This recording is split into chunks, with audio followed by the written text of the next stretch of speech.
Coming to you live from the Verge Studios in Cherry Hill, New Jersey, it is Verge of Sanity Radio.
Good afternoon. What the hell?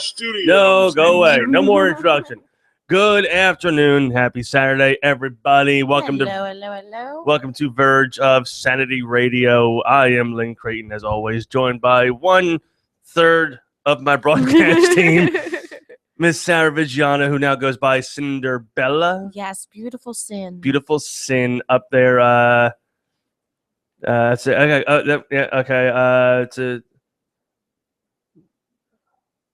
Oh wait, Connor, what the hell? Outside 2:30, but the door is locked. Huh. Our guest today is running a bit behind, but that's okay. Anyway, so we had a week off yesterday. Our buddy Jimmy, he had a bit of some family issues come up, and the whole 9 yards. So aside from that, he's not here today. He has to work, but he'll be here next week. He has a 10 count all set up, and the whole 9. And so it should be a lot of fun. He'll be returning next week. And next week, we actually do have an announcement to make, a very sad announcement about one of our colleagues. Oh, he's actually outside because the door's locked for some reason. Can you run it real quick and check that? That's weird. Anyway, unless he's pulling and not pushing it. That'd be kind of funny, actually. So aside from that, again, we do have a bit of a sad announcement next week. Something that's it's going to hurt me to do and to say, but it is okay. It is all well and good, and we should have a lot of fun. How are you, sir? Good. How are you? I cannot complain. I have a seat actually right there. Our guest has arrived. Were you pulling the door? No, it was really heavy. I didn't want to force it. We are joined in studio by CZW superstar. He's going to be tonight at the Voorhees Skate Zone in Voorhees, New Jersey. 7 p.m. bell time or 7:30 bell time? I think we aim for 7:30 usually. But he is the wrench, Connor Claxton. How are you, sir? I'm doing all right. How are you? I cannot complain. Thank you for popping in today. I know that you're a relatively busy gentleman. I'm not too busy. Just tired. Now, hopping right into tonight's show. Yeah, you've been through hell the last couple of months. You had Lucky 13 in the thumbtack match, and then Devin Moore in the scaffold death match. And tonight you are against Denny Havoc in the Panes of Glass. How does one mentally prepare for a Panes of Glass match? I mean, people have told me, people have asked me similar questions like that, and you're really brave. But it's all kind of relative because you're not worried about getting cut up or getting scars and the added elements to the panes of glass. It doesn't really worry me. It's just like another match to me. Yeah, we've had a bunch of guys on from CZW. We've had Matt Tremont, we've had Sozi on a number of times, Joe Gacy. And the stuff that you guys put yourselves through. I mean, yeah, not to sound like it's a cheap plug, but CZW is like nothing else. There's you don't see it. You don't see what you guys do. That's something that we have said backstage to each other. That's something we always try to uphold. The CZW standard. Yeah, and I mean it's so again, if you haven't been to a show before, get out tonight. There's tickets available at the door. They're $20. It's well worth it. I mean, it's a stacked lineup tonight, and that's the doubleheader today with WSU, and so that actually starts at 4:00. Is the doubleheader? It's women's Superstars Uncensored. Women's Superstars Uncensored. They start the Spirit tournament for the #1 contendership for the title, I believe, tonight. And Lufisto is the champion. Yes. Yeah, man. My daughters wanted to be in Stu was today, but I told them they had to stay home. Lizzie, my oldest, she's been going to the shows with me for the last. Her first show was actually in November, and it was a doubleheader, and she was there's not enough violence and blood when the girls wrestle. And I'm like, well, there's not as much you'll see in CZW, but she can buy some DVDs and see Lufisto do some. Oh yeah, can we curse here? Oh yes, she's a badass bitch. You can see her do some crazy shit. Trust me, Lufisto's done her, as I said before, the CZW standard type of match before. I mean, the first time, well, I've seen her before, but the one event I went to, it was last year, was actually the 14th anniversary show. I think she wrestled Mickey Knuckles, I think it was, and she powerbombed her on a dollhouse, and it was so many odd weapons in the match. And when she hit the dollhouse, it was on the outside of the ring, and it just looked incredibly painful because, I mean, normally at the dollhouse, they're a bit more forgiving than most things, but it's also a solid concrete floor that you guys are being slammed onto. It's so I'm trying to convince her to go, maybe not this month, but one again, because I've seen him do some pretty gnarly shit for female wrestlers. Some of those girls, they can go. They'll do their shit. But what is it, like in the locker room? In the CZW locker room, in the backstage area. Well, more namely, what was it like last month with Nick Gage being back there again for the first time in 5 years? Nicky, he's very calm and relaxed backstage before he goes out there. Yeah. So, and I said hello to him. I didn't really converse with him at all. But it was just like, because he was gone before I got to CZW. Yeah. So I always, I heard a lot about him. So actually, meeting this guy that I've heard all these crazy stories about, he's a pretty. It was definitely like an aura. Like, people always, oh, Nicky's here. People are really excited. It was awesome having him back too. Now that I've gotten to know him slightly, I like Nicky a lot. He's a good guy. And I mean, we had actually last year we had Drew Gulak on the show. We did like an hour-long interview with him, and he had some relatively choice words for Nick Gage. And now I see a couple days ago it was announced that it's Gulak and Gage tonight. That's one I'm thoroughly looking forward to, because I don't know if it's going to be a match or between a match that's almost a fight. Call that a fight, yeah. That's exactly the word I was about to say. Usually when more concerned about what I have to do that night, but that's one of those things. I'll peek through the curtain and take a look at that. That's gonna be some violence right there. Now, I wanted to ask because I'm usually in the same spot for every show. I'm like 4 rows from the ring on the right side of the entranceway with my daughters. Last month's event, you climbed on a scaffold and you screamed, "I'm not afraid to die," and then jumped off, and there was nobody there. But I couldn't see in the video that was online. I didn't get a good shot from my seat. Did you land flat on the chairs, or did you land like head I overshot first? that a little bit. Overshot that just a little bit.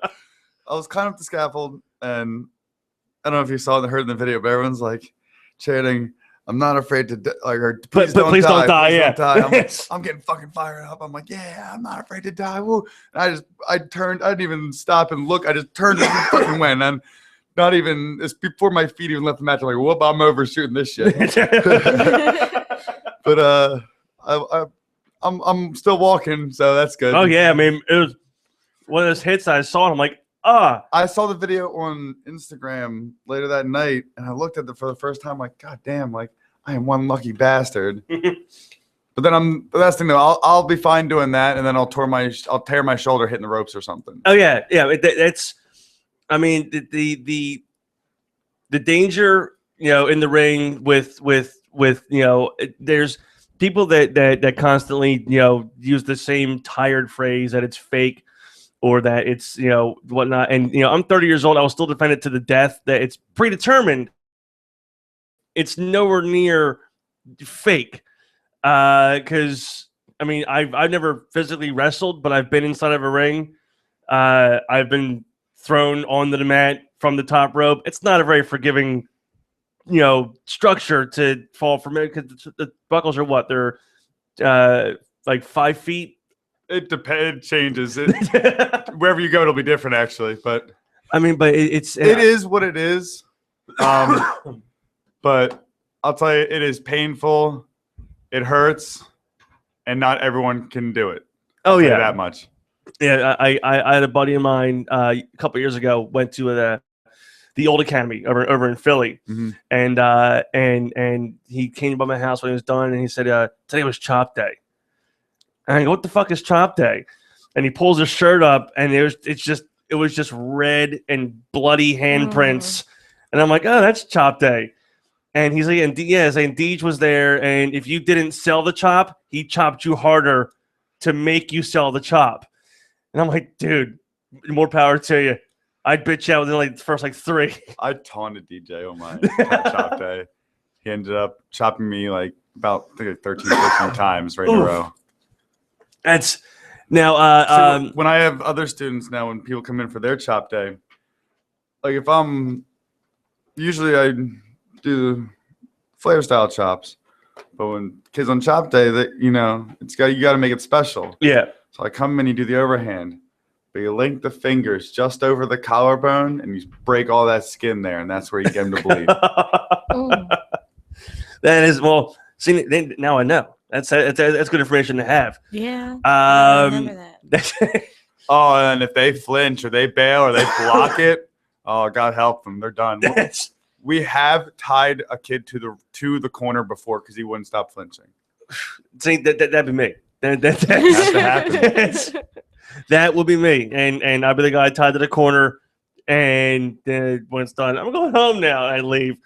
But with the that's why I like it most about the Dojo War shows now. The Dojo War shows, it lets you see the guys aren't really at the shows every month now, but you get to see the guys, the students. And it's really cool to see the guys that are, I hate the phrase up and coming. I think I actually posted that in a status I tagged you in, that I hate using the phrase up and coming. But you can see that the guys have the heart and the desire and just the wherewithal to be put through whatever Deej and everybody else wants to put them through to make sure that they're fit to wrestle for CZW. I'll tell you, those shows are a lot of fun. Yeah, that's a good big part of it is showing people exactly how we do things. Yeah. The younger guys, how things are done at CZW. But I don't know. It's kind of a good preparation. I'll tell you that much. About a year or so ago, when we went to meet with DJ to work on our partnership with the show here and the promotion, and I walked in and they were doing the training, and a year prior or 2 years prior, I had done a breast cancer fundraiser with CZW in Maple Shade, and I walked into the dojo, and DJ sees me, and then he immediately trashed me to the students.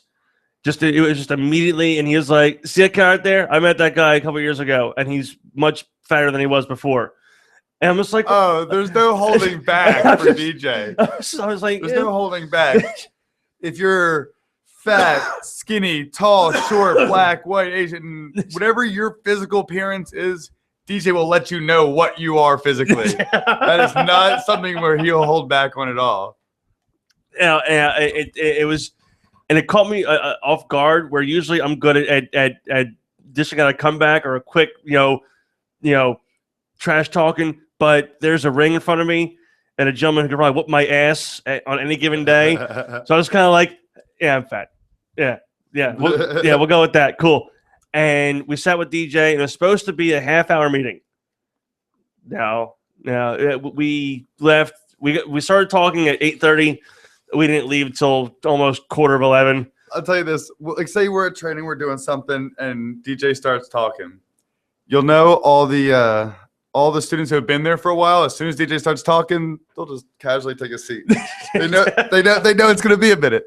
And then all the new kids are standing listening, thinking they're about to DJ's going to say something. Yeah, DJ can talk, but he's got some good shit to say sometimes. He does, and he's funny. Trust me, I did I drove to New York with DJ last night, and then we've gone to Ohio before a couple times. I love listening to DJ talk. We used to do it at Buffalo Wild Wings out in Somerdale, the pay-per-views every month for WWE, and we had him come out. It was him, Sozio, and Gulak came out and hung out with us at the bar. And then when it was all done over with, I was promoting that month's event, and I was like, I bought the DJ before I started talking. Like, do you want to, promote the next event? And he's like, no, this is your thing. You can do it. Plus, I've had a couple drinks into me, so give me a microphone probably wasn't a great idea. And then we were leaving, and again, the show was done at 11 o'clock. Interview's over at 11 o'clock, and we're in the parking lot till almost 12:30, 1 o'clock, because he was just going with these funny stories, and then ones where he wouldn't just stop talking. I mentioned earlier that I was tired because it's funny that you say this, because this is last night that this happened. I mean, we're almost everyone in the locker room is gone. The ring's almost all packed up. We finally packed up our merch because we like to stay and try to sell merch at the very last minute. Yeah. We're walking out. We are 10 feet from the door, and DJ stopped to talk to two people. I waited about 5 minutes. I was behind the car. About 45 minutes later, I finally saw them banging on my trunk to let me in. DJ will it doesn't matter how it happens. Two random people stop, talk. There's 45 minutes right there. Yeah. And that's one of the things that I love about him is that I imagine he's a very stern boss and owner of the company. It's good that he's actually enjoyable to listen to at times, because otherwise it'd be a pain in the ass. But he's got some good shit to say, so I don't mind listening to him. But yeah, he has his boss. He has his boss modes, his DJ modes. He's got gears. Yeah, I mean, I've seen him. Cause I usually get there about an hour before they let anybody in, about a half hour or so for them and let anybody in. And I'm sitting down, and I just see him just going. And I try to talk to him, boom, right past him. I'm like, all right. Oh, it shows there's almost no talking to him. I get to drive with him on long drives. When he's in the car, that's when he's at his most lackadaisical. Yeah. So, and he gets really funny then. I really like that version of DJ. I've talked to him on the phone before. We played a pretty heavy of a phone tag at one point in time. It got to the point where we started leaving messages for each other on the voicemail. Yeah. And the more it happened, the funnier the messages got. And then we finally got on the phone, and it was an hour and a half conversation. But it was about doing the breast cancer event. That was 10 minutes. That was 10 minutes of conversation. It could have been done there. But we talked about WWE and what they're doing wrong and how much they suck now. We're talking about, this and that, and we're talking about, family and the whole 9 yards. And it was a pleasure to talk with him. I love to have him in here. Even for a half hour. Yeah, because I know I can ask him one question, he'd answer the question, and then it'd be a half hour and he'd be out the door. But I think that he would be a lot of fun to have in here to talk to pick the brain of, I guess, so to speak. But switching gears now, from CZW to, do you follow the WWE product? I try to keep up with Raws. I watch the Raws and the pay-per-views. It's kind of like fall off sometimes. To be quite honest, I was never a huge wrestling fan. I watched it steadily for a year and a half or 2 years maybe when I was in 4th, 5th grade. I remember specifically the very first episode of Raw that I ever saw in my entire life. The first time I ever turned on TV and watched wrestling was the Raw where Vince McMahon gave Mick Foley the hardcore title. Yeah. And he created and gave it to him. That was what, 98? I remember, I think I'm 26 now. I was in 4th grade, so I was what was that, 9? Yeah, it was in 98, 99. But yeah, that was, that was, I remember watching that. That was back when, it was good. Now you watch it now and it's just. So, and that's the thing, I watched it when I was a little kid then. Never watched wrestling ever again. Never was into it. I watched a lot of MMA more than wrestling. And then, then Netflix happened when that came out, 2010, that got popular. And I had all these wrestling documentaries. Mm-hmm. I started watching the documentaries and Beyond the Mat, and that's my favorite. And anything on Mick Foley. And then occasionally I started downloading old Smoky Mountain Wrestling with those guys, and I thought that was kind of interesting. So then I don't know, that's kind of what brought me into it. But I was never a big wrestling fan, so keeping up with the current product now is a forced effort. Yeah. If I want to watch something and learn, I'm probably going to turn on some Japanese stuff because that's more what I like to watch. Yeah. But to be quite honest, most wrestling does not entertain me. It's really hard for me to watch wrestling. I watch the WWE product to try to keep up with it. But if I want to learn and actually be slightly entertained, I'm going to watch Japanese wrestling. Yeah, for me, I started with the big company because at that point in time, ECW was thriving when I first started watching wrestling, and I had no clue they were in Philadelphia.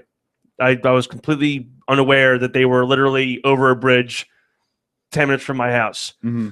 And when I finally figured it out, I went and saw one of their live shows, and it was, totally different than what I saw on TV. It was the same thing with CZW. When I saw my first CZW show, it was at the arena, and it was Wax versus I can't remember who it was, but he was put through a barbed wire table, and they were climbing up the poles next to the, they hold the fucking ceiling up, and just catapulting off of them. And then I watched Raw the next month. I'm like, where's the chairs and the barbed wire and all the sharp, pointy objects? I had the exact same experience because when I was finding a school to start going to, I found CZW and I was going for a tryout. And I watched some Smoky Mountains and WWE, but never. That was literally the extent of wrestling I've seen in my life. Yeah. Besides documentaries. So I went on torrents, or I shouldn't tell DJ that, but whatever. I downloaded. The only thing I found was Tournament of Death from 2012. And I watched that, and obviously, to me, that was something I've never ever seen before. I'm like, that's fucking awesome. I can do that. So I went in and I tried out, and then I remember I had my trial was on a Monday, and that Saturday was WrestleCon. It was 2013. It was the WrestleCon that was in New York or New Jersey, wherever. Yeah, that was 13 because WrestleMania was up there in MetLife. And then I saw I saw comedy wrestling with Greg Excellent, Cole Cabana. I remember that was entertaining as hell. The Young Bucks, Super Smash Brothers were on that show. I remember so with the little wrestling that I've seen before in my life, and then come and see all that firsthand, like that was a pretty cool, like the first couple of shows, like seeing all this indie wrestling that I've never seen before. So like, yeah, that was pretty neat. I mean, it's awesome to see. The indie feel is a much better feel in regards to the talent of wrestling, because there's no stupid storylines. There's none of that stuff. It is wrestling. That's what it is. And then I love stupid storylines. Well, so do I. I mean, I watched Mae Young give birth to a hand at one point in time. I love dumb storylines because then years later they brought the hand back. My stupidity is not sectioned off into just ultra violence. I love doing all sorts of stupid shit. I was like to have fun with it. I think one of the I personally, one of my favorite matches I ever witnessed was, I can't remember the name of the team, but they were the like the, not snake, but like a Egyptian, the portal. Yeah, Mosses and the portal, and they did the snake charming thing, and that was just, I'm watching, like, this is so incredibly stupid, but it is so great at the same time. And then was it last month or a month prior with Grey Excellent wearing his Flash underoos and is running around the ring, and everybody just moving incredibly slow. And he goes in and he starts punching Alexander James, and there's no response. And then he puts his tights back on, and then everything speeds up. My oldest daughter's like, I don't know what's going on right now, but this is amazing. I'm like, I know. My 11-year-old and a 30-year-old. There's all sorts of different stuff that can be fucking amazing. That's why I really hate those like asshole prick wrestling, like purists, like, oh, deathmatch wrestling isn't wrestling, or that guy who just did like double moons. Oh, that's not wrestling. That's just, crazy, stupid acrobatics or oh, that's not wrestling. That's just comedy wrestling. Like it's not, like, they're fucking assholes. Like, all this shit's like, doesn't matter what you're doing, like what still like genre or style you're doing. Yeah, if you can make it entertaining, that's fucking awesome. Mick Foley wore a sock on his hand. Exactly. And that became the greatest another character in wrestling. When I started watching WWE again, the first Royal Rumble I turned on was Mick Foley was in it. It was that one he came back for like a couple years ago. Yeah. I'm like, this is the first WWE thing I've seen in years. All I've ever heard of was John Cena before, because I'm not even a casual fan. I didn't pay attention to it. So that was just what. But John Cena down my throat anyway. But I saw him and Santino. The Cobra thing. The Cobra and Sacco. I love that. That was hilarious. I love this stupid shit. It was amazing. But again, Foley as well did the at the Rumble '98. He came out as Mankind, and then came out as Cactus Jack, and came out as Dude Love. He entered the Rumble 3 different times in the same show. I'm like, this has never been done before and won't be done anymore, because they haven't done that kind of gimmick with anybody anymore. Which I kind of like it. They haven't rehashed any of the gimmicks from the 90s. They did one stupid thing they did. I forget what Rumble was. It was one of the past recent 2-3 years. Was we had all the announcers one by one come in and enter the Rumble. I love that. Like obviously, like JBL's will work, or makes sense. Booker T, that kind of makes sense. Yeah, Michael Cole. Like, that's fucking stupid and awesome. I like that shit. All right, well, we're here with Connor Class. We're going to take a quick break. Come back. We're going to discuss the Scott Weiland, something that was trending via Facebook and the interwebs a couple weeks ago, but we had a break last week, so we couldn't discuss it. Play a quick clip of his band, The Wild Bouts, that was recorded, and it's Scott's taken a pretty hard turn in the last couple of years. But this is brand new music from Crash Rover. You can find them on Twitter at Crash Rover, Krash Rover. And they're from Dallas, Texas. The song's called Can't Keep Living This Way. It's here on Verge of Sanity Radio. Be back in just a little bit. Stay tuned. I keep on living this way. Blowing cash on glitter, drinking my life away. I cannot keep on doing this. Burning the candle from both ends.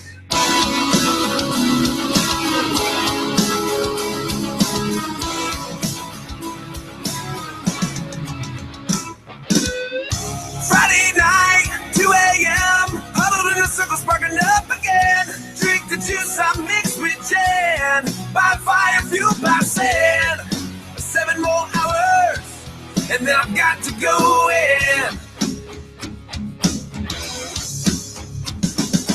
Studio session, we've got to do it over again. I cannot keep on living this way. Bone cash on glitter, drinking my life away. I cannot keep on doing this, burning the candle from both ends.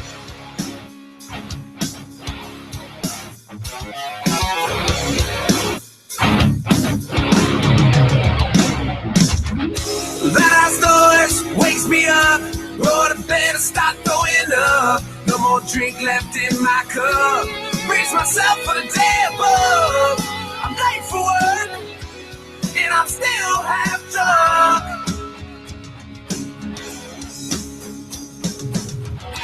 All my life's become is some whiskey and a blunt. I cannot keep on living this way. Bone cash on glitter, drinking my life away. I cannot keep on doing this, burning the candle from both ends.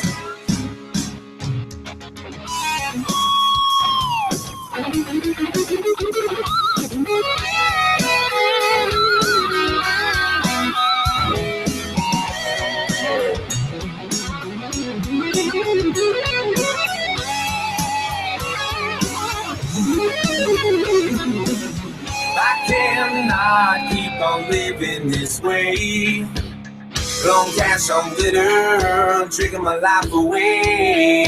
I cannot keep on doing this, burning the candle from both ends. Oh, I cannot keep on living this way. Long cash on glitter, drinking my life away. I cannot keep on doing this, burning the candle from both ends.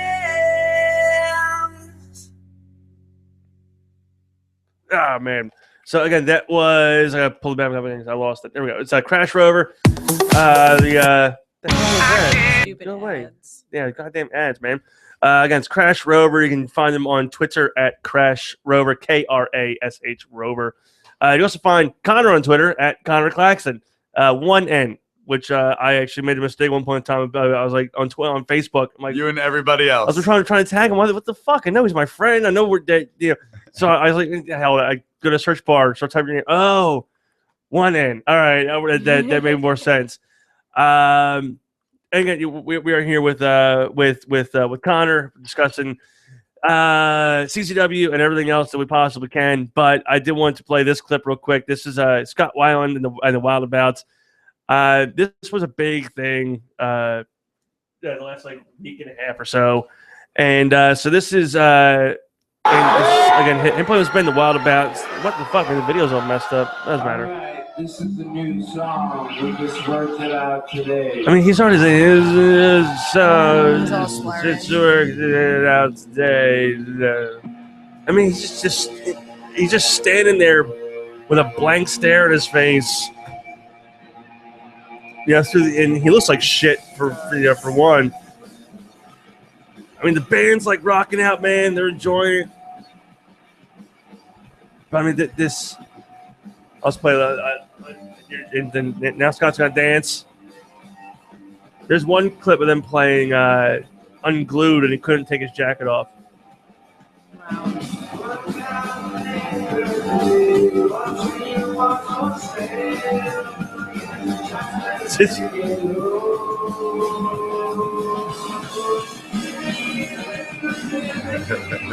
That's just.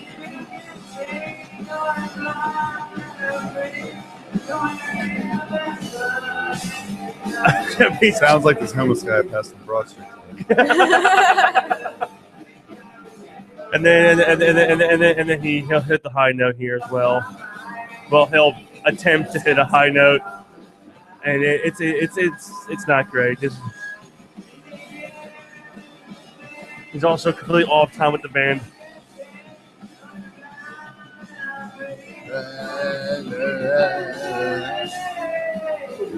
I mean, that is just.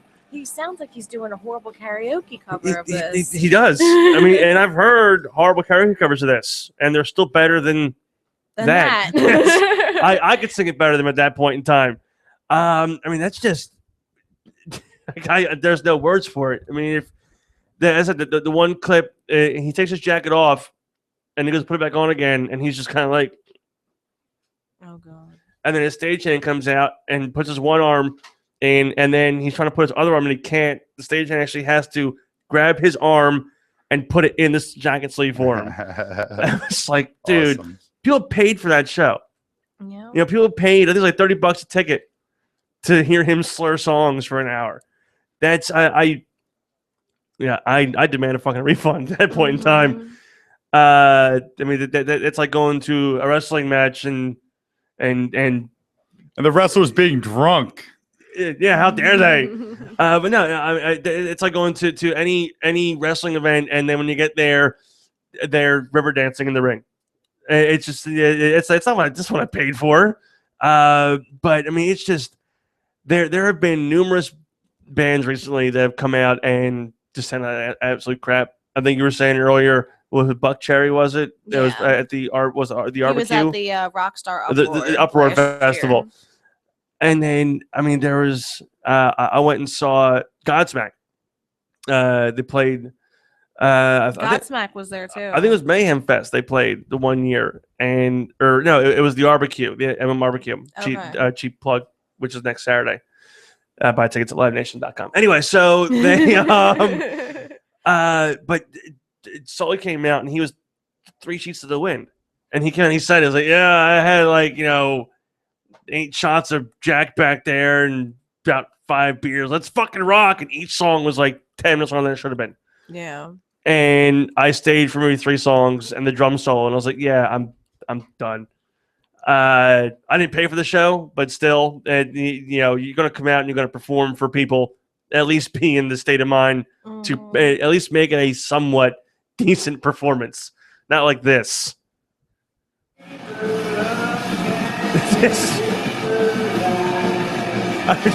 This is just fucking horrible. I mean, every I have band no member... fear, CCW fans. I never like to half-ass my violence. I've seen that firsthand, and I'm sure tonight will be no different. Yeah, again, you can catch that's tonight at the Fire Skate Zone. It is be Connor Claxton and the death. Is he still the deathmatch drunkard, or is he going by a different nickname now? Well, I mean, I think he'll always be the deathmatch drunkard, yes. But he's also, I think, using deathmatch Viking right That's now. What it was. The deathmatch Viking, Danny Havoc, and you had last month Devin Moore, who has such a soothing voice, Devin Moore. and also next month you're facing DJ. Yes, I'm facing DJ. At Tournament of Death. I've never gotten the chance to wrestle DJ outside of training, and I'm really excited to do this at TOD of all places. Now, were you at TOD last year? I've been at it in person the past 2 TODs. Okay, I'm going to ask you a question about last year's TOD. I'm sure you recall the dildo ladder match. Yes. Okay. Do you remember? Do you recall the giant black double-sided one that was put on top of the ladder? Well, I didn't. I'll tell you why. Yes, I do remember it. I'll tell you why. I brought that one. That was you? Yeah. Me. Well, I was that one, and the one that had like the sword handle. That and whatnot. Any dildos that were brought to us by fans, Danny Havoc asked me to do this. I delegated the job to someone else. But any dildo that was brought in by a fan, we bleached beforehand. Oh, just to be safe. Yeah. I mean, I don't know what you guys got. Whose butthole that shit's been in? well, yeah. Well, the ones that we bought, we went to the store instead. The store on 73. So I don't know if you went and bought or just opened a drawer. Like, hey, will you take this one? No. We went and bought them, and we go to the store and we see the one with the sword handle on it, and we're like, all right, that one. And then my girlfriend at the time saw the giant, like 2-foot double-headed It was too black heavy. one. It like sucked to the ladder. And then we're holding it, and then the sorter comes over and he's like, "All right, what are you guys doing?" I said, "No, we're buying these things." And he's like, "All right," and he walks away. And then we pick up the bigger one, and we're just kind of like, like swinging it around. And he's like, "You're not buying that one." And then we're like, "No, we are." And he's like, "What?" And then we actually explained why we were buying them. Oh, well, tomorrow there's this event in Delaware, and they're putting dildos on a ladder, and it's a wrestling match. And then I got the oddest look, and then he just kind of turned and walked away. But I mean, that had to be, I think, one of the best fans. We had a good amount of dildos for that one. Yeah, and I think that was one of my favorite fans bring the blank. I think the whatever it is, was fans bring the weapons. Fans. Ultra-violent sexual affairs match. Is that what it was? Blow-up dolls involved. I don't think it was anal beads. I think it was. I'm trying to think what else was involved, but I think that was what the title of that one. I think it was an ultra-violent sexual affairs match. The dildo ladder, we still have that. Do you guys really still have it? Oh yeah. We bought. I think we had it. I don't know if we brought it out, but we were contemplating bringing it out recently. Oh Jesus! It'll always be around. I'm sure it'll make an appearance here and there. Why not? This year's TRD, a good place. I'll try to bring it down. I was going to say, it wouldn't shock me if it made a debut a year later at TRD this year, because those are the matches I like. Are the fans bring the whatever? Yeah, fans bring the food, fans bring the weapons, fans bring the dildos, fans bring whatever, because you see. Anyone coming to the CW show, you are more than welcome to bring me food. Just saying that. Sorry. But there was because you see the most interesting weaponry, and the CW fans, their skills of building things really come into fruition when they're asked to build. Inventive. When some goddamn engineers in this crowd. Yeah, play that much. When they're asked to build some kind of contraption, God damn it, they will. They will build the 1 year, a couple years ago. I brought down a thing with light tubes on it, and someone came over and said we can't use those because they were too thick, or that they were too thin, or something along the lines where it was easy. It was an easier issue with a possible injury, or whatever the case may be. And then I started taking it apart, and I think it was wax. I said, "What are you doing?" I said, "I got to take it apart." He said, "You can't use them." They're fuck them. We'll use them. He just grabs them, walks away. I'm like, all right. And it was at that TOD, and we're leaving. I just saw the pile of used weaponry, and then the guy was like, "That wasn't even all of it. There's still more back there that we didn't have the chance to use." My favorite was like, yeah, there's all these awesome, cool, inventive shit, but the one I always stuck out in my mind was the guy who didn't get inventive. He got really fucking simple, and I found in the pile of all the fans bring the weapons, and it was not a weapon. Well, it was a weapon, but it was not your normal TOD weapon. It was a flat out fucking piece of metal shaved down to a blade with a shoelace tied around it for a handle. It was a homemade fucking shit. That someone just, here, stab somebody with this. Yeah, that's I mean, people. I mean, I can imagine that some come in. I took that and kept it. And whoever brought that knife with the black shoelace handle, I still have yours. Your shiv. But there's got to be points of time where, and I know there have been. I've had Chris Barringer, the guy who used to run the merchandise stand, still does run the merchandise stand. He's been to like 2 or 3 events. But he's told me, he's like, there's been stuff people brought that we just kind of very oddly confused look at exactly how they constructed this. Like, I think some people get really cool. Some people I feel like are just like trying to clean out their garage. Like they're bringing like little kids strollers with nothing on it. Like, what the fuck am I gonna do with this? But I don't know. It's interesting what people bring. Some people, I look at things and I say, like, I don't even know what we would even fucking do with this. Yeah, I mean, a couple I like microwaves and VCRs. The keyboards. Keyboards are always keyboards gold right there. Like these things right here. I love people get hit with them, but also I've seen the keys like fly off. Exactly. That's just But the 1 year. Thumbtack keyboards. Oh yeah, ooh. But I think it was Cage of Death this year, and they're setting the cage up, or last year they're setting the cage up, God. and I was talking to. It was my first time actually meeting Chris and talking to him, and they're setting the cage up, and they put the carpet strips. I think what it was the carpet strip pieces on the one side, but it looked like a fence, like how they had it built. And I look at Chris, I was like, what is? We make like carpet strip lattice, whatever it's called. Yeah, it was one of those lattices. And I was like, what is that? And Chris just goes, I don't know, but it's not going to end well for whoever has to go through it. That'll take some flesh off you. But then I think what happened in that match, despite the barbed wire and the light tubes and the glass and the carpet strips, the most painful thing there had to be the Legos. When they pulled the thing and the Legos came down. I'm a father. I have 2 little kids. I have stepped on Legos many times. That is the most fucking painful thing ever. But in Japan, speaking of Japan, their matches, they actually have Lego death matches. Right? Yeah. And they had the Lego Championship and the whole 9 yards. Do they have a Lego version of Godzilla and then they just throw it at everybody? That actually would be kind of funny. Is the title made of Legos? I believe it is. Okay. Awesome. It's a leather strap. And it's got gold on it, but they've glued Legos to pieces of the championship to make it a Lego championship. Gotcha. I'm just like, all right, creative and clever, very good. But there's just been many.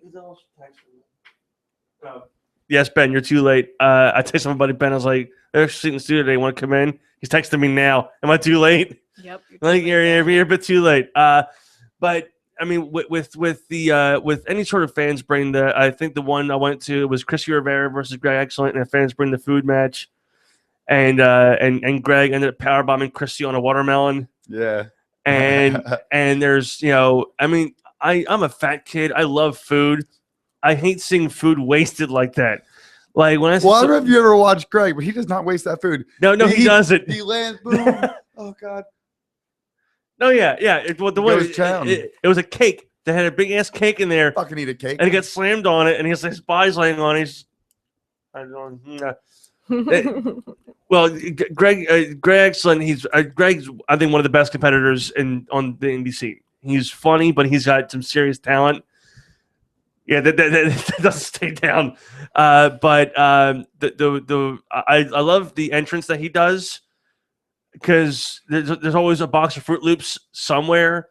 Oh yeah, and it's just he finds it wherever it is. He finds the box of Fruit Loops, and but the one match it was again last year's anniversary show or 2 years ago. I keep saying last year, and it was Tommy Dreamer versus I can't remember who it was, but someone had a box of Fruit Loops, and he grabbed the box of Fruit Loops and he hit him in the head with it. Again, had no effect whatsoever. It's a box of Fruit Loops, but the crowd began to chant hardcore Fruit Loops. And we had Tommy on the show a few months ago, and I asked him if that was the most odd chant he ever heard. And he's like, well, there was that one, and one time I tried a moonsault, and I practiced it all day long, and I did it great. We get to the live show, and I just completely botched it. And the fans started chanting, "You still tried." But again, that goes into the fans. The chants that the CZW fans come up with are always gold. And I walk in with a 9-year-old and an 11-year-old. The shit that's said, I'm happy that my daughter's already heard like 90% of the words that are said, because if not, they come home using brand new words. Exactly. And they'd never be able to go to a show with me again. And there was the one event I went to wasn't CZW. It was, I think it wasn't On Point. It was another event. It was Nick's first official match back prior to CZW. PWS? Was it PWS? I can't remember. It was JPW? JCW? JCW. And that one's much more like a family-oriented event. And there was, when... How do you book Nick Gage on a family show at all? Well, Nick lost. It was I heard about this. the tournament. I the saw this on tournament thing. Facebook. I know exactly what you're talking about. And it was I heard about it. It was I think John Schaefer or Josh Schaefer That fucking guy. and two other friends. When Nick lost, they started the typical CZW chants, and then there was a mother that got mad at him for something, and they got quiet, and then her kid was just like, "Yeah, you jerks." So they started chanting, "Fuck that kid! Fuck that kid!" And That's not funny. They got thrown out. They're asked to they're asked to leave, and I'm like, that's a typical Saturday at CZW.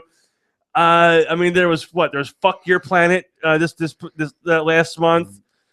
Don't come back, please come back. Yeah. I mean, it's your typical Philly-esque crowd. They'll let you know what the fuck's up. Well, Philly-esque crowd was the crowd at the anniversary show this year. I wasn't there. That's why I had the S. I'm from Philly. I can't say that's a complete Philly crowd, but I mean, I was watching the because I couldn't go to the anniversary show because Mother Nature had other plans for us.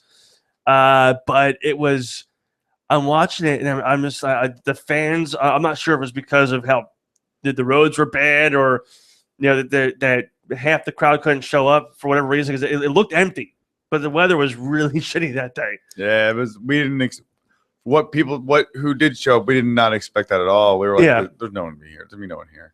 There was a lot of people actually. I was surprised. But some of the chants that there was obviously the chants during a match between Black G's and a certain muscled up gentleman who may or may not have no hair.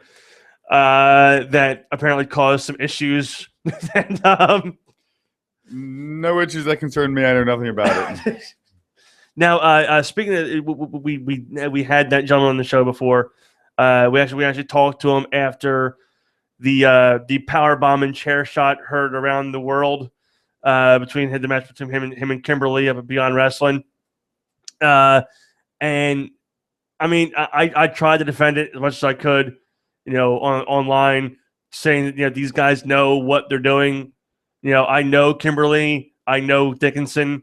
If this was not a pre-planned thing, then it would not have happened. And it was like, no, man, he's a woman abuser, and he's this, that, and the other. I'm like, no, he's not. I'll tell you what that was. That was fucking awesome. I mean, it was. It was one of those things. Like I showed my one friend who's a female, and she's like, I'm like, yeah, but it's cool though. She's fine though. How do you know? Because she had to release a video saying that was all planned. I am fine. I'm wrestling again tomorrow.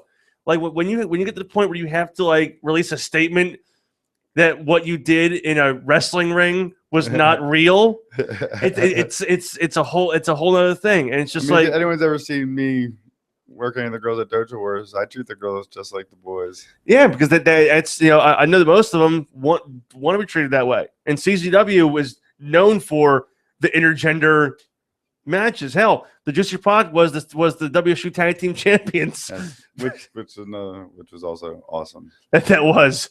I remember I didn't know they were the champions. I remember I walked out. I was at the show and whoever they were, I think it was Cherry Bomb and Kimberly. They came out, and then here comes Juicy Proc with the channel. I was like, wait. That was Kimberly and Antisocial. Yeah, that was Antisocial. I was like, wait a minute. Team Cunt. Yes. Nice. Yes. Chicks using nasty tactics. Love that. Sorry, continue. But I'm just looking. I'm like, wait, are they just coming out to talk shit? Wait, they have belts. And they do this because, yeah, they're champions. I was like, wait, the dudes are the tag team champions, are the women.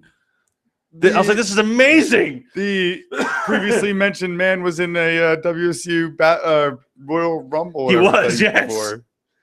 And again, there was that's why I love CZW, because even looking at an ROH or PWS, you don't see intergender matches. They keep to the standard. CZW, again, like nothing else. Exactly. You will see 300-something pound man powerbomb a tiny lady on top of watermelon, and you'll goddamn cheer it. Love that shit. That was awesome. But there's So again, but back to the fans. The fans, again, they're very vocal. They were very vocal during the best of the best tournament with CJ Parker. I had my own issues with CJ Parker. He was as nice as he could be when I met him before the show started. And then something happened that I'll discuss off the air. But I was but the fans, I love how they turned on him immediately. When he came out for the introduction from NXT, comes after the first match, everybody's still cheering him, and then he basically made himself the bad guy and got the complete 180 turnaround within a nanosecond. And I that's why I love the fans. They think on their feet, I guess is the word I could possibly use. There's always some chant every show that I haven't heard before. The one I never heard before, and it was it was my first TOD, and they're chanting "You suck dick" was the chant. Now I heard that one at other CCW shows before, but Larry Legend's in the ring and he's saying there are children here. Can we please, tone the language down a little bit? So it went from "You suck dick" to "You suck penis." but it was one of the clap chants. Yeah. And they on their feet flipped it to "You suck penis," and I'm like, yeah, that's I never heard that one before. When I was actually surprised that we said earlier when I was coming to scaffold, please don't die. Like we got concern for my well-being. Like no, you might want to get down from there. We don't. You might hurt yourself. Yeah. Like I'm like, what do you guys care about me now? Like usually it's like, yeah, go fucking do that shit. Kill yourself, motherfucker. and again, there's Very polite crowd. They are. At times when they want to be, exactly when they don't like you. Like we used to, and that's why I stopped doing it. We used to do a pre-show kind of thing before each event. We used to give away contra tickets and kind of hype the show up, and they hated us. Like we'd be talking, and it was just immediately, boo! Shut the fuck up! And I was like, I'm giving you free contra tickets. I'm giving you free shit. And then I got to the point where I wanted fuck to your free shit. Shut the fuck up. Oh, but I want to go to DJ and be like, dude, can we like make us more of a part of the show? Like, can we like constantly just hype up DJ? Because DJ is like the most hated man there. But that's what I want to do. I wanted to basically be like, everybody, while we're here, everybody just remember to thank DJ Hyde. Everybody, give DJ a big hand for putting these shows on. I just wanted to keep egging everybody on, but unfortunately, it never turned out that way. But I mean, it felt really actually good to have heat. Like the moment I picked up a mic, not even saying a word, if they heard the mic come on, boom! Like, all right, here it goes. Hey, who wants free shit? Who wants to go see, Pierce the Veil, or who wants to go see whatever band we're promoting this time? Oh, you come buy come buy your Apple tickets, and they just boo me afterwards. Cool. Like the 1 year we gave away tickets for the Pretty Reckless. It was the Pretty Reckless over to TLA, and got sold a lot of raffle tickets for it. But regardless, that was a TOD. So everybody's like in the hot sun for hours, and here comes me giving away a pair of tickets, and it was like, no, I ain't fucking having it. But again, that's why I love the fans so much. That's why I've stuck around for as long as I have. Unless you're bleeding, they don't give a shit what you have to say at TOD. Exactly. But then again, Larry kept coming and taking our beer from us. Because we had a cooler full of Bud Light, and he'd walk up and he's like, there's no beer in the back. He's like, for the first time ever I'm here, and there's barely any liquor backstage. Like, do we have beer? Does he get beer? I'm like, yeah. So I threw up our cooler, gave him a beer. And then, I'll just say this: anyone who wants to get me beer at TOD, that is also okay, along with bringing me food at TOD or today. Beer and food at any given time for me is okay. Just bring it. And after every match, you walk over, hey, another beer, throw him a beer, and walk away, and come back here, hey, another beer, and it's just a circle of coming over. Larry. Okay. And who again? I can't figure out how Larry can wear the suit in the middle of June. In Delaware, I was dying. I was wearing shorts. Yeah, I'm fucking sweating looking at him. Like, Larry Legend, he comes out and with this fucking scarf too. He has a scarf a tuxedo, a bow tie, all black in the blazing sun in June in Delaware. And I was like, I don't know how the fuck you do it, man. I told him, I was like, how the hell do you stand? You know, he's like, I'm not out there, you know, for a half hour for a match. I'm out there for like 5 or 30 seconds, and I walk in the back and drink some water. I'm like, yeah, but still, it's gotta suck. Yeah. But there was fucking text messages. But again, so that is again TOD. I have a prediction already as who's going to win TOD, and it's going to be you. If you're actually in the tournament, I'm pulling for you to win it. And if there's a final, I'm pretty good at violence. Well, if it comes to you in a finals match, I want the finals to be you and Gage. That's it. You're already exhausted. How do you like prepare for this? Are you just gonna go home and sleep, Oh yeah, or just 5-hour energies? and whiskey. Whiskey. I mean, you guys do have a very strenuous, you know, it's weekends. It's what, Friday to Sunday? Usually. I don't know how you fucking do it.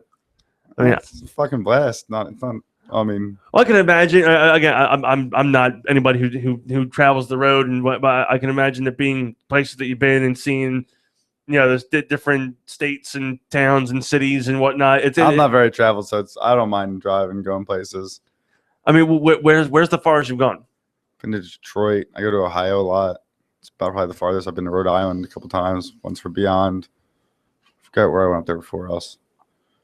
Now, And then like New York, and New Jersey. now in Ohio, is it wrestling for the promotion that Dave and Jake, Chris wrestle for? Yes, Rockstar. Yeah, and I Phil Stamper. I love Phil, but he keeps sending me invites on Facebook to like Rockstar Pro and Beyond, and I'm like, dude, I'm in fucking New Jersey. I'm not gonna drive to Detroit or Ohio for an event. As much as I love to go see an event in a different state, I know. You know, if it's tri-state area, Jersey, New York, PA, Delaware, I'm fine with that. Other than that, no, I'm staying at my house and I'll watch it. Yeah, he does that. It's every day I get a new invite from him for something. Like the one he did send me was for Hulk Hogan's midget wrestling, the MCW, and then got fucking canceled. Happen, yeah. And I was like, son of a bitch, man. That would awesome. There's not enough midget wrestling. I concur. Again, going back to like the old like 94, 95 WWF at the time when they used to have like a designated spot on pay-per-views for midget wrestling. And it was Max Mini, El Torito, and there was it's watching it now at 30. I'm just like, because you know they don't hit like the top rope. They barely hit the middle rope. And it's just the little legs and their arms are going. It's like this is adorable. Exactly. But they're fucking quick though.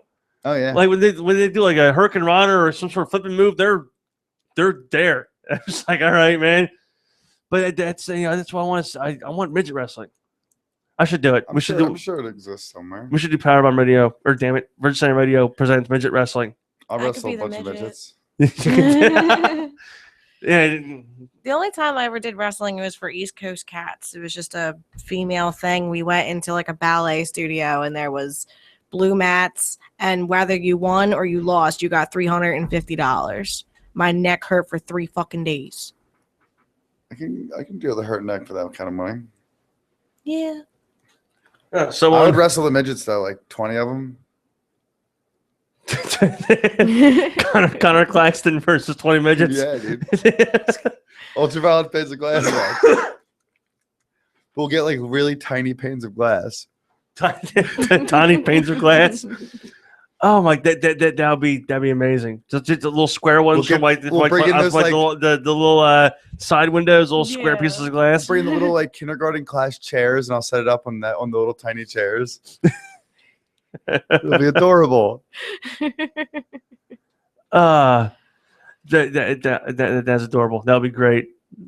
Yeah, we should do it. You know what, DJ? Get DJ to do it. Tell DJ that they should do midget wrestling for CCW like one. I'm running by him today. Like one match of midget wrestling, like every few months. Like not constant. Make it a special attraction for people like a Brock Lesnar. You know, not all the time, but every few months, bringing midget wrestling. And you know, because I guarantee you, Multiple friends in the house. Midget wrestling. Yeah, that's it. That's done. But I got like yeah, okay, got 2 minutes. Okay. Well then, what we'll do is we are going to not gonna break. Got 2 minutes here to talk. We'll do the quick run through promotion of the show tonight. Again, we do. There's also obviously you have WSU, which starts at 4:00, and then on to the CZW portion of the night tonight. And again, the card lineup is amazing. Of course, you have Connor Claxton against Danny Havoc, the Deathmatch Viking, Danny Havoc, and that's a Panes of Glass match. And then was it not showing me? No, because I went to the wrong event. There we go. And there we go. So you have Milk Chocolate is back in tonight. Yeah. Get low. And Awesome. Got the Beaver Boys against Bill Carr and Bucks Belmar. Last time Bill Carr and Bucks were in the ring, it didn't end very well for Bill. Did not. No, that's why my daughter actually told me to ask you this because you were there. Was that a planned portion of the evening, or did Bucks actually make Bill so ill that actually just happened unannounced? Because I honestly don't know. Because it looked like it was not a planned. Let me put it this spot. way: I saw it back, and I almost wanted to vomit. So I mean. Oh, wait, I'll just leave it at that. They uploaded it to YouTube. I'm just saying, I was watching. I'm just like, I don't know if that was because he didn't put anything in his mouth to simulate vomiting. He just was kind of sitting there like, huh, and then did it. And I was like, I don't think that was a planned thing. I think it's gonna puke. I mean, but Bucks Belmar, I think, has created one of the best characters. That I've seen in a long time on the indie scene. So that you have Great Excellent, Chris Rivera versus Alexander James, Sozio versus Eric Corbus, Andrew Everett versus Trevor Lee in the Best of the Best 14 standouts. Then of course Danny Havoc and the Wrench Connor Claxton and Opinions of Glass. Gulak versus Nick Gage, which again we've already discussed how we feel that one's going to go about. Chainsaw Joe Gacy versus Speedball Mike Bailey for the CZW Wired Championship. Also, the return of Shane Strickland tonight to CZW. And then finally, you have Black Jeans versus the Bulldozer Matt Tremont for the CZW World Heavyweight Championship.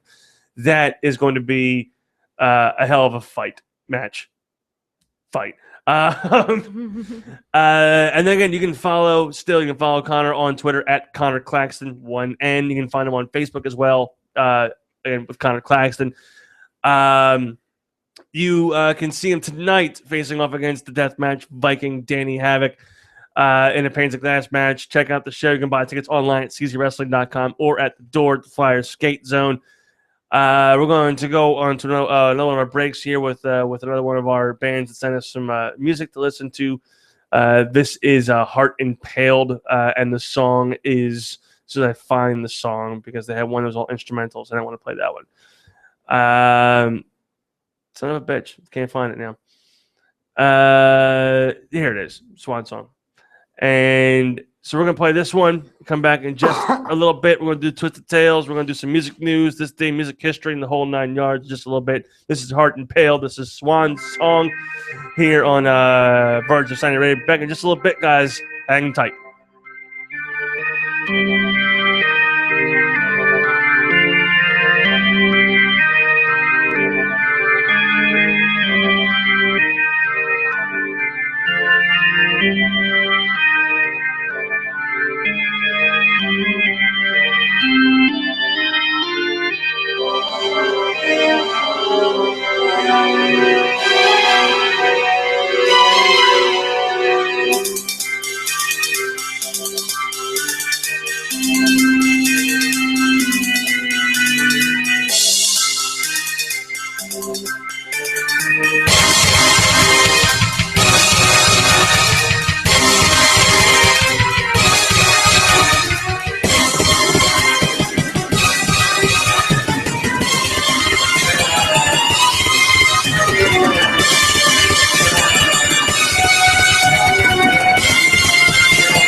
snap your fingers through the life you never had.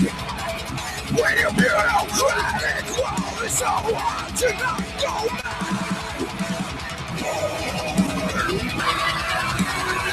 Wall empathy. My news gets tired and stays. Why not by your razor? My hands on my own razor.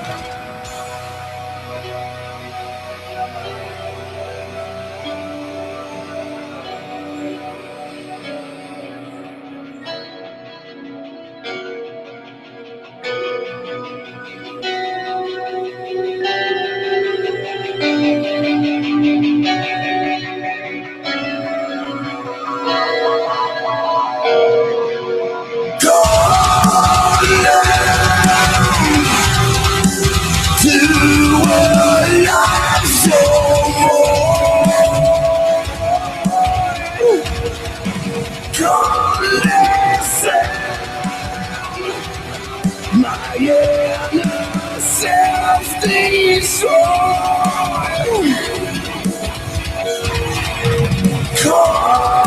Condemned to a life below.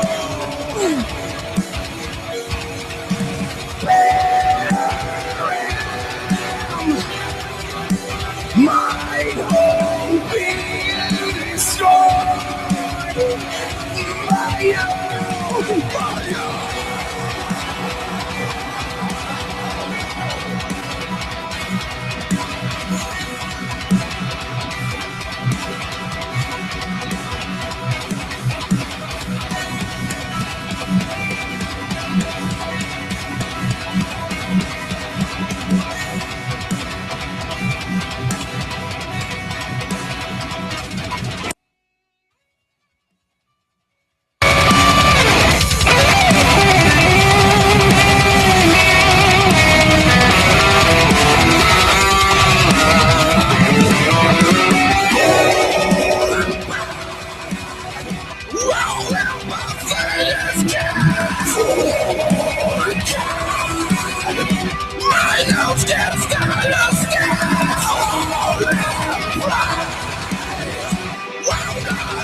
Oh man, well that was Despite. The song is Chaos Trigger. Before that was Heart Impaled. The song was called Swan Song.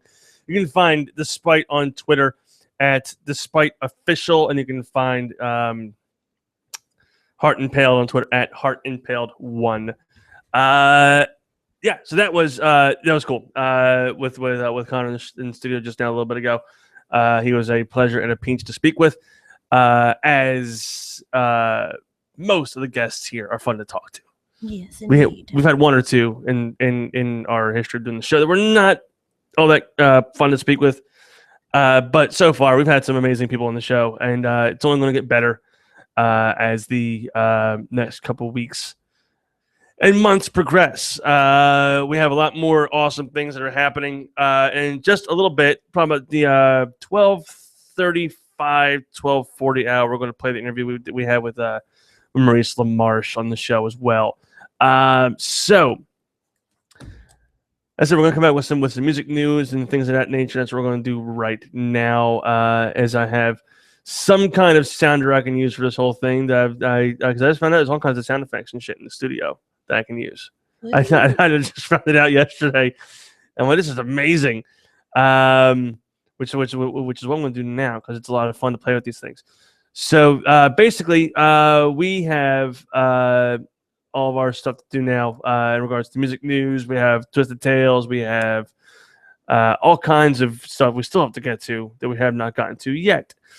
So that being the computer's been clicking noise, it's bothering me. That being said, this is what we're going to do now. I'm going to find my themes here. Here we go, TV themes, and we're going to play Let's see. We'll do.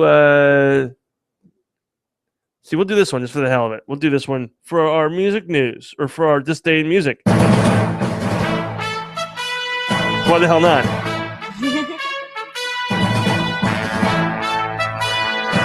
So Brian Williams and his lies. Huh? I know, doesn't it? Weird. Minimize this thing. It's just This Day in Music. Let's see. 1964, Chuck Berry began his first ever UK tour at the Astoria Theatre in London, supported by the Animals, the Swinging Blue Jeans, Carl Denver, and the Nashville Teens. That kind of gives me a bit of an insight as to music names or band names back in the 60s. The Swinging Blue Jeans. 1965, during a UK tour, Bob Dylan played the first of 2 sold-out nights at London's Royal Albert Hall. All 4 members of the Beatles were in the audience. 1966, the Doors played at the Whiskey A Go-Go in West Hollywood, California, auditioning for the position of the venue's house band. 1969, Beatles guitarist George Harrison's experimental album Electric Sounds was released on Zapple Records. Actually, a relatively good album. 1970, Guess Who started a 3-week run at number 1 on the U.S. singles chart with American Woman. It was also the group's 6th top 30 hit and only chart topper. The song was born by accident when guitarist Randy Bachman was playing a heavy riff on stage after he had broken a string. The other members joined in the jam. A fan in the audience who had recorded the gig on tape presented it to the group after the show, and they developed it into a full song. Wow, that's actually pretty cool. That song was basically done because a fan bootlegged it. Yeah. It was a good accident. Yeah. Let's see. Mick Jagger, 1973, Mick Jagger added $150,000 of his own money to the 3,500. I'm sorry. Mick Jagger added $150,000 of his own money to $350,000 by the Rolling Stones in January benefit concert for the victims of the Nicaraguan earthquake. 1975, Kiss, James Gadding, and Rush all appeared at the Ohio Northern University in Ada, Ohio. The tickets cost $5. It was $5 in 1975 to see Kiss and Rush on the same bill. That would have been so great. Let's see here. Let's get something more recent. 1992, Bruce Springsteen made his North American network television debut on SNL with host Tom Hanks. 1988, Jimmy Page appeared on U.S. TV's SNL with rapper Sean Puffy Combs and performed "Come With Me" from the Godzilla movie soundtrack. The song sampled the guitar riff from Led Zeppelin's song "Kashmir." I remember that song. Sean Puffy Combs, who's now P. Diddy. Diddy. Yeah, whatever the hell his name is now. And then the movie itself sucked. That Godzilla film with Matthew Broderick is one that I refuse to acknowledge exists. You don't like that movie? No. I do. No, I don't. I thought it was a horrible, horrible film. 1999, the Backstreet Boys scored their first UK single with "I Want It That Way" and their 8th UK top 10 hit, and it hit in over 25 countries. Steel Panther's better. They are. 2005, country singer Kenny Chesney married Bridget Jones and Chicago actress Renee Zellweger in the Caribbean. I didn't know they were married. Huh. They were. Now he's married to the fucking chick from Practical Magic. Tom Cruise's ex-wife. Oh, Nicole Kidman? Yes. No. Nicole Kidman is Keith Urban. Never mind. I messed up. Sorry. Let's see. What the hell is that? I don't know. A fan? You hear it too? Yeah. It's weird. Anyway, let's see. 2005, Akon was at number 1 on the UK singles with "Lonely." Gwen Stefani held the US number 1 spot with "Holla Back Girl." Snoop Dogg and Justin Timberlake were at number 1 on the Australian chart with "Signs." What, did that song come out in 2005? Yeah. So I was 10 years old. I was 12. I'm still lonely. I have nobody. 2013, David Bowie's latest video, which starred Gary Oldman and Marion Cotillard, was temporarily pulled from YouTube over its graphic content. The next day featured heavy religious imagery, including Cotillard bleeding from the stigmata marks. The video sees Bowie performing in a basement bar surrounded by religious figures, while Oldman, dressed as a priest, punches a beggar before dancing with a prostitute, played by Oscar-winning Cotillard. YouTube admitted making the wrong call and removing the video and reinstated it with an adult content warning. So yeah, that's bullshit because there's so much worse. Now. I mean, that's only 2 years ago. They're Yeah. pulling the shit now. I've seen videos of people blowing their fucking heads off on YouTube. Those cops that were killed in Brooklyn, there was a video on YouTube at the time that I watched it. It had over 600,000 views, and it showed the EMTs putting the cops in the ambulance, and it showed the blood pools outside of their cop cars, and that was horrific to see. Now, there was something that had. It was a video that was on YouTube of a guy in Philadelphia jumping off a skyscraper. And I mean, I'll see if I can find it. It's morbid as fuck for me to watch it, but it's the sound that he makes when he hits the concrete. It is the scariest noise I think I've ever heard. But now we're going to go into birthdays for this day. And there's quite a couple more. Usually we do these birthday things, and it's like one or two that we're able to talk about because they're the only ones that really kind of like matter to us. And we're going to start off with let's see here. Let's start with the top of the list, I guess. Top of the list birthday wise is we have born on this day 1945. Steve Katz, guitar and vocals of Blood, Sweat, and Tears, was born in 1945. These videos on here keep screwing me up. And also on this day in 1945 is the birthday of this gentleman. And not sure how old he turns today, but Mr. Billy Joel's birthday is today.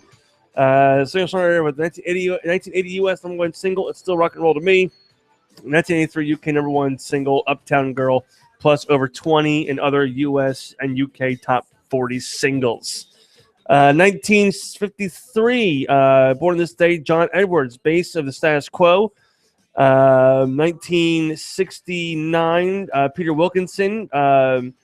1971, Paul McGugan, bass of Oasis, born in 1971. And finally, 1975, Ryan Weichel, drums for Nickelback.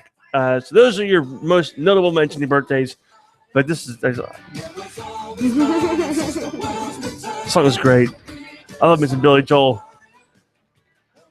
I was trying to get up and see him when he's doing the New York gig, at Madison Square Garden, but the tickets are selling out like up till I think November of this year. Have you heard of this thing called Shiprocked? Yes, I have. I saw the lineup for it. Lineup actually looks pretty good. Yes, I want to go so badly. That is the only cruise I will go on because Five Finger Death Punch, Hailstorm. Is it Avatar in there? Avatar's there as well. If that ship goes down, I don't fucking care. I will wait in line to just be with anybody. It's like, oh, we're all gonna die. Well, I'm hopefully gonna die happy. Yeah. So here is dumbass fucking people. Great Falls, Montana. Montana man was wanted for forgery and felony. So the area Crime Stoppers posted his photo to their Facebook page. Much to their surprise, the wanted man himself liked the image.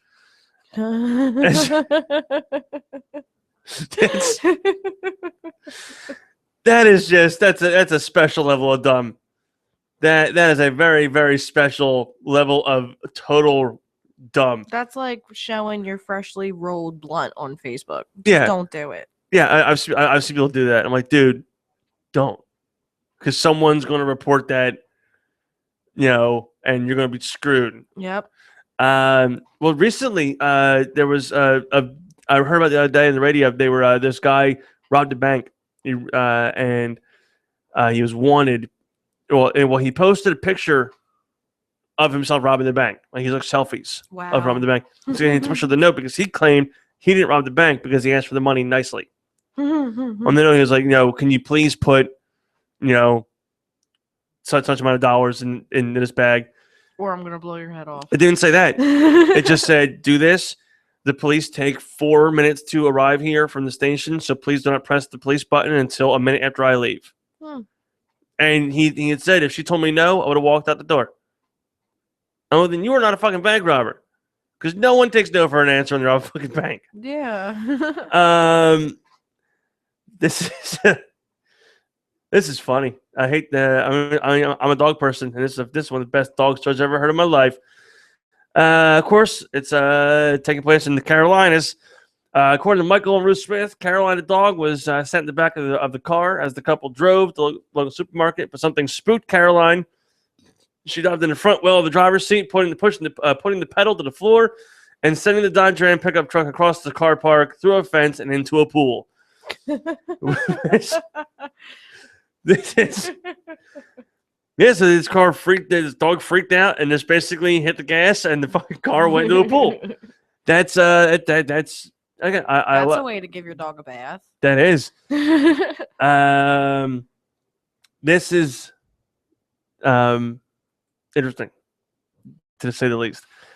And you may have heard this. It was on Facebook like a week or so ago. How many times I looked into the urn on your mantelpiece and thought, we're sad.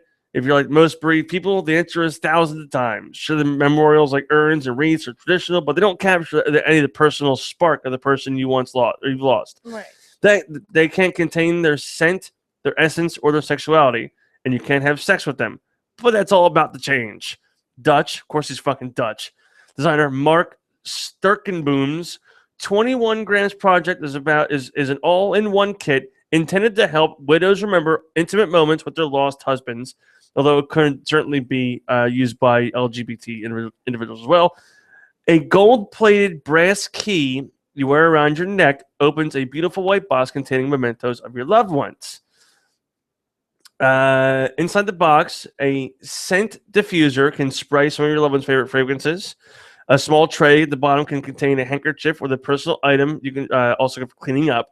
It even has a slot for your iPhone so you can play your song while enjoying your piece de resistance.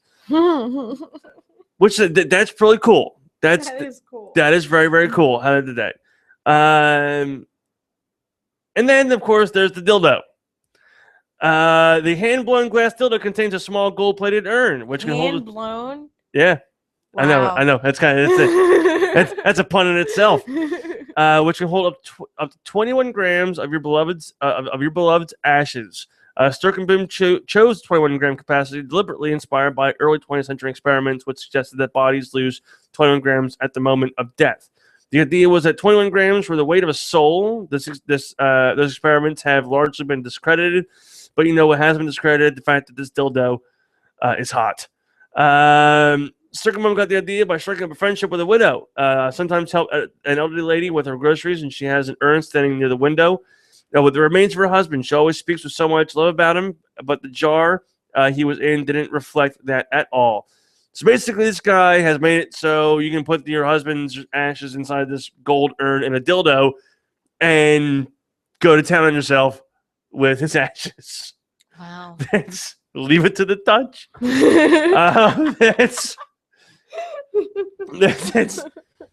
Yeah. You want, yeah.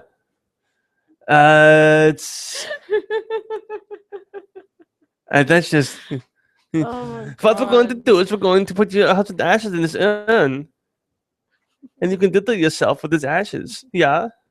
It's hand blown, yeah. Yeah, it's hand blown. Like you should do for your husband, but you can't now because he's dead. Fucking people. Quack, quack. A duck called a ringtone helped the Louisiana firefighter rescue 6 ducklings from a storm drain. Spokesman Chad DeFont of St. Tammany Fire District No. 1 says even with realistic quacking sounds coming from his cell phone, it took firefighter Cody Neck about 90 minutes to catch the first 4 baby mallards from the Southeast Louisiana community Slidell. DeFont says Connect rescued the others after giving them an hour to calm down. All 6 ducklings were reunited with their mother Saturday in the canal behind the home, which residents had reported seeing the ducklings go into the drain. So this firefighter used a quacking duck ringtone on his cell phone to rescue rescue 6 ducks. That's actually very cool. I will That is commend that cool. guy. That guy right there, that's our hero of the week. We should do a thing on the show called the hero of the week and the douchebag of the week. Yeah, we should. And I think we're gonna start doing it again. This right here, douchebag of the week winner. I already found him. Woo! And this is amazing. A man attacked an employee of a Japanese restaurant with nunchucks after being confronted about not paying his bill. David Fisher was arrested Thursday in West Palm. It's fucking Florida. Why is it always Florida? Every goddamn time, there's always a goddamn Florida story. Son of a bitch. I'm trying to install That's where the one fucking zombie story started in Yeah. Florida. Yeah, the with the bath salts? Yeah. My God. It's always Florida. How y'all doing? We're here down in sunny Florida. In your peninsula. I'm not paying myself my dinner bill here at this Japanese restaurant. I thought I had free water. Yeah, a man attacked an employee of a Japanese restaurant with nunchucks after being confronted about not paying his bill. West Palm Beach police said Fisher was a patron at the sumo restaurant. It's the sumo restaurant. Is there any more stereotypical name that you could possibly call a Japanese restaurant than this fucking sumo restaurant? On March 18th, when he was left without paying his tab, a restaurant employee approached Fisher outside the restaurant, telling him that he had not paid. Fisher became angry and reached inside of his car. According to the arrest report, he pulled out a pair of nunchucks and began swinging them. I was trained by the Marines, Fisher told employee, as according to the report, and I will kill you. The employee started to run, but Fisher chased him with the nunchucks, still swinging. The employee retreated inside, and Fisher got back into his car. Before he left, someone was able to grab his license plate number. So this guy didn't pay his bill and is putting nunchucks. Now, I was trained by the Marines, and I could kill you. I've seen videos of Marines being trained. I've seen them at war. Never seen them use nunchucks. No. That's one thing that I don't think I ever saw is nunchuck wielding Marines. Some Japanese people probably just like have that in their blood already. Oh, he's Japanese. His name was David Fisher. Oh. No. He's far from Japanese. He's an angry white man. Okay. That's like he looks pissed. Yep. Like he looks like the kind of guy who would have nunchucks in his car. That's basically. Okay. Well, actually, no. There's one more story that I'm going to bring up, and it happened locally. Because this guy actually should be the douchebag of the week, and he's going to be. I'm going to read this one first because this one just caught my attention, and it's horrible. This belongs in Twisted Tales. A 59-year-old woman says she hopes to become pregnant with her own granddaughter using her dead daughter's eggs. According to the Mail on Sunday, a woman wants to fulfill her daughter's dying wish by becoming a surrogate. Her daughter died 4 years ago from bowel cancer. So pretty much colon cancer. I guess so. I never heard it referred to as bowel cancer. That sounds like worse than colon cancer. Like colon cancer sounds like it sucks. Yeah. But bowel cancer just like sounds like dirty. Very, very terrible. She was in her 20s when she died of bowel cancer. She had frozen her eggs because she hoped she would start a family if she recovered. Mother now hopes to get permission for the eggs to be fertilized by a sperm donor and implanted in her own womb. And she's 59 years old. She's 59 years old. And what would be the first medical case of its kind in the world. So far, the woman has been turned down for treatment in the UK, but she and her husband, 58, are trying to transport the eggs to a New York clinic, which could provide fertility treatment at a cost of £60,000. So not only does the mother want this, but the father is okay with this. I mean, it sounds weird, but in a way, it is very fulfilling for her daughter's dying wish. It's not an incestual thing because they're doing a sperm donor. So wouldn't So okay, this is actually it's still fucked up, but it's. I'm not gonna judge. It's just the reality of life. Yeah, exactly. It's as the world turns, That's the way it goes. But this local store in Perth is local. This guy goes into a 7-Eleven or something like that. And sorry about the mic noise. So goes into 7-Eleven, and he's drunk, and states that he's going to kill the guy behind the counter because he's Muslim.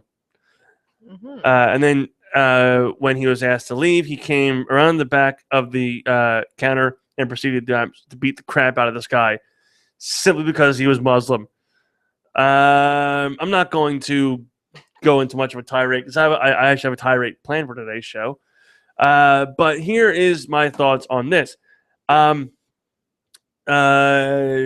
every single Muslim person is a terrorist. Yes, that is very true. Granted, there are some that are, but they're not all terrorists.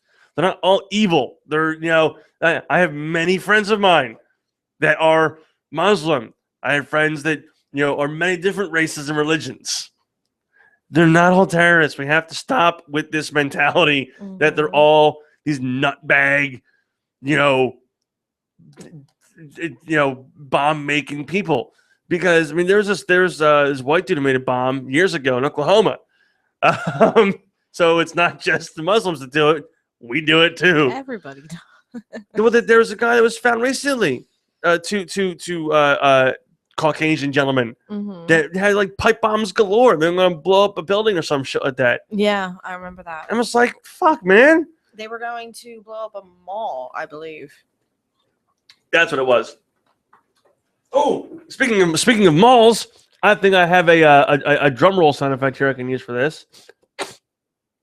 But so that is there is this is cool. I gotta look more into these sound effects here when I'm sitting here by myself one day. So basically, so that's what happened, and we have to, the world sucks, and we all have to kind of band together and make it not suck as much. Yep, because you know what, people, in the end, we all die. Yeah, exactly. We're all on the ground. Doesn't matter what color you are then. Or you lovely men out there are going to be put into a dildo. Yeah, exactly. I heard one thing recently. Not dildos or anything, but it was a thing where you can be planted as a tree. They put your ashes and that in like a tree pod, and they plant it, and then you grow into a tree. And that's actually a very, very cool idea. That's a very beautiful idea. They even have where you can be buried underwater and be part of the coral. Oh, really? Mm-hmm. That's pretty cool too. Two things. Number one, as of yesterday or two days ago, there was a great white shark off the coast of Cape May. Yeah, 3,200 pound great white shark that they tagged up in Cape Cod. Yeah. And it's been swimming up and down the coast. And right now, as of yesterday, it was 10 miles off the coast of Avalon and Wildwood. Wow. Which is scary. Yeah, a little bit scary. We're gonna need a bigger boat, people. Yeah, just a bit. So here's my drum sound effect I used before for this kind of stuff. Hopefully it won't give me an ad. It's gonna give me a fucking ad. Because this is cool. This is awesome news. I actually just read about it now. And so this is it. It was just brought up. It was in Mallrats 2 is being filmed. We found that from Michael Rooker. And the mall that they were going to be doing the filming at was closing, and they're trying to find a new mall. They have found the new mall. Yay! And the mall they're using is the Granite Run Mall in Philadelphia. Because that mall is closing too. That they're going to demolish it. I love the irony in that. It's so funny because when Michael Rooker was talking to us, he said in the first Mallrats, that mall was closing as well. Yeah, well, the mall that they're originally filming in was closing. Yeah. Now the one in Granite Run is closing too, but they're actually going to demolish that one. So apparently there's going to be a demolishing scene at the end of Mallrats 2. Awesome. So they're actually going to use footage from the actual demolishing of the Granite Run Mall in the movie. That's really cool. And plus, on top of that, Clerks 3 also been filmed in Philadelphia. So there's. Did you know that the Sixth Sense was filmed? Part of it was filmed in Philly. Every one of M. Night Shyamalan's movies is filmed somewhere in Pennsylvania. I did not know that because he's a Philly boy. Signs was filmed in Philly. The Village was in Philly. Almost everything that he's done was shot in Philly. I went to Savannah, Georgia a few years ago and got to see where they filmed the bus stop in Forrest Gump. Did you really? Yes. You know, I don't give a shit. That's gotta be cool. It was really cool. All the fountains and everything. There's a It was really guy. nice. There's a guy that bought. He bought. The. What was it? He bought the Godfather house for $4 million. Wow. It's the house from all 3 Godfather movies. I wouldn't buy that. I would buy the Amityville house. That's one that I would that I would go and purchase for myself. That would scare me. There has been absolutely no semblance of any activity in there at all since they moved out. I still believe though that it happened. Yeah. So here's what we're gonna do. So we've got like 10 minutes left. I'm gonna play the interview that we did with Maurice LaMarche, and then I'm gonna play a really cool thing he did for us in the show, and then we're going to close the show out with a song. Our last song from one of the last bands that we had sent some stuff today. Also, if you are in a band, rock, metal, band, and you want to send us music, please do it. You can tweet us. You can tweet me personally at VOS_programming. You can tweet the show at Verge_radio. Or you can find us on Facebook at Verge of Sanity Radio. Or you can email me through the vergeofsanityradio.com website. Send us your music. We'll listen to it and we'll try and get you on the show. So the song we're going to end the show with is a song called, or it's by a band called Chasing the Gray, and the song is called Forget the Sorries. It's a very, very good song. So that being said, we're going to do our final thoughts, and we're going to air the interview with Maurice, and then close the show out with an awesome song. So final thoughts, again, everybody, be cool, be safe, be kind to each other. It's Mother's Day this weekend. Spend time with your family, spend with your mom if she's no longer here, with us on this earth. Keep her in your thoughts. Remember the whole and all that stuff, and just be cool. And if you're not busy tonight, I suggest you drive to Voorhees, New Jersey, and go to Combat Zone Wrestling's event tonight at the Flyer Skate Zone. It's doubleheader between WSU, starting at 4 p.m. That's 7 p.m. bell time for CZW. Again, I want to thank Connor Claxton for coming on the show today. He was an awesome guy to talk to. You can find him on Twitter at Connor Claxton, 1N, on Facebook. Again, Connor Claxton. Like us on Facebook. Subscribe to us on YouTube, please. Get the word out about the show. It's greatly appreciated if you do that. Share the videos, share the pages, all that stuff. And we have an announcement to make next week on the show when Jimmy's back. And it's going to be a very sad announcement for us here, but unfortunately it has to be done. So we are going to see you next weekend. Sarah, do you have anything? Oh, wait, I got the plugs for you. Cinderbella on Facebook. Finally made it to 401 likes. So, as we had said before, 8x10 pictures. Message me at Cinderbella or at Sarah Vigiano. That's Viggiano. Or you can message us on the show. Or you can message us on the radio show. If you guys aren't doing anything tonight other than the wrestling event at Legendary Dobbs, Big Twig will be playing there. It's a little bit of a weird name, but check them out. Yeah, I got a big twig. That's all I can fucking think when I hear that. But anyway. Big twig, little branch. All right, well, that is all the time we have for today. So we're going to end the show, as I said, with our interview with Maurice LaMarche. As much fun as that was. So check this out, and then we're going to play the song Forget the Sorries by Chasing Gray to close the show out. Be safe, everybody. Take care. Have fun. And we will see you guys next Saturday. Bye-bye. Mr. LaMarche, how are you, sir? I'm doing very well, Lynn. How are you? I cannot complain. I do thank you for calling in. It's a pleasure to speak with you. There's too many credits to count that were part of my childhood growing up. But I got to bring up, of course, the Animaniacs and Pinky and the Brain were two of my favorite shows of all time. Well, thank you, my friend.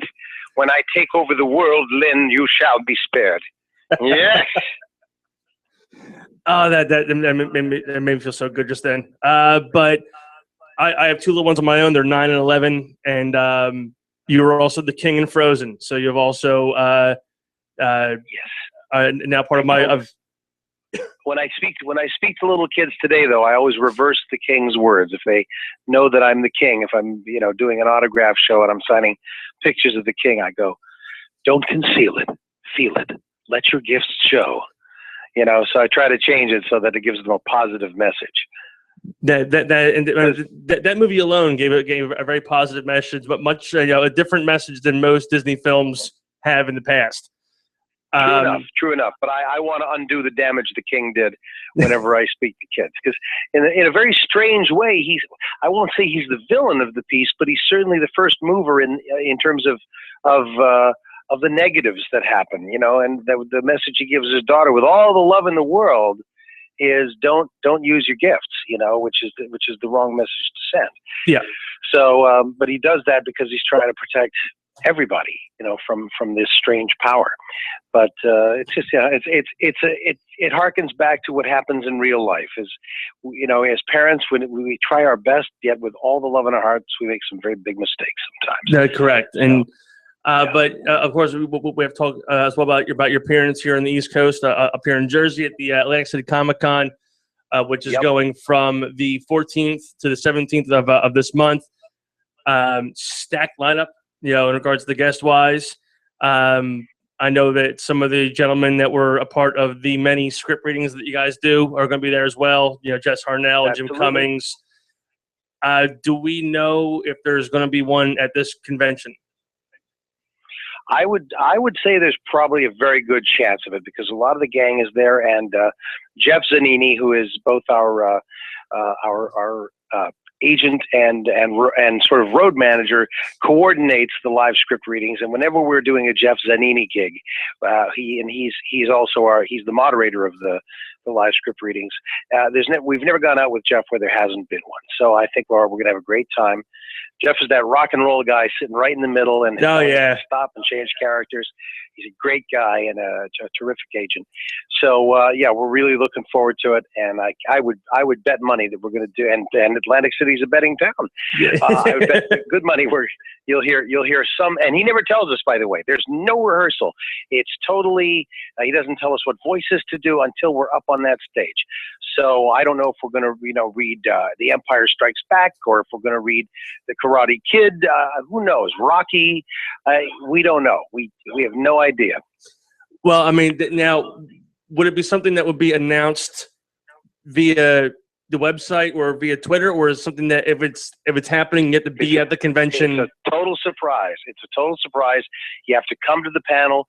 You find out when we find out, and we find out when the audience finds out. So he hands us the scripts, and off we go. Hopefully it's something we've got a little familiarity with. My favorite so far, apart from the Star Wars one, was doing Princess Bride, but he also never repeats. So let's see what he's got in store for us. Yeah, I just watched. Well, I watched it again. I watched it a couple times, and that's the Star Wars reading. So many ad libs and line add-ins that are unexpected, which is what I'm hoping that one happens this time around in AC, because seeing it on video, I don't think really measures up being there and seeing it live in person.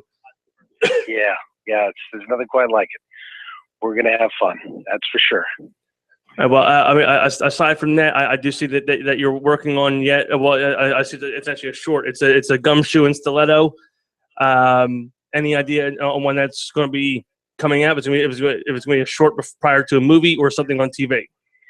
Well, currently, as I know it, Gumshoe is making the independent film circuit, and it's told entirely. The story is told entirely through shoes. We never actually see a face on screen, so it's just done with voice voice effects, and we just are always in the POV of the character who's being affected within the scene. So we just see people's feet. It's always looking down at the floor. So it's an interesting approach. But it'll be you just have to check to see if it's on your short films festival circuit. Well, I will definitely check in there and see if it is there. I know that you got a dinner to get to, so I don't want to keep you up on the phone too much longer. But before I let you go, I do want to get out there one more time. Go to doavc or acbc.com. Get your tickets for the convention. You can meet Maurice LaMarche, Jim Cummings, Jess Harnell, and if one of these readings is happening, check it out. You will not want to miss it. And Maurice, before I let you go, I wanted to ask you if we can get a sounder for the show here in one of your voices. If you can get a which? A sounder for the show, like This is Morbo, the newscaster, and you are listening to the Verge of Sanity radio show. Listen closely, or I will destroy you. This is Morbo.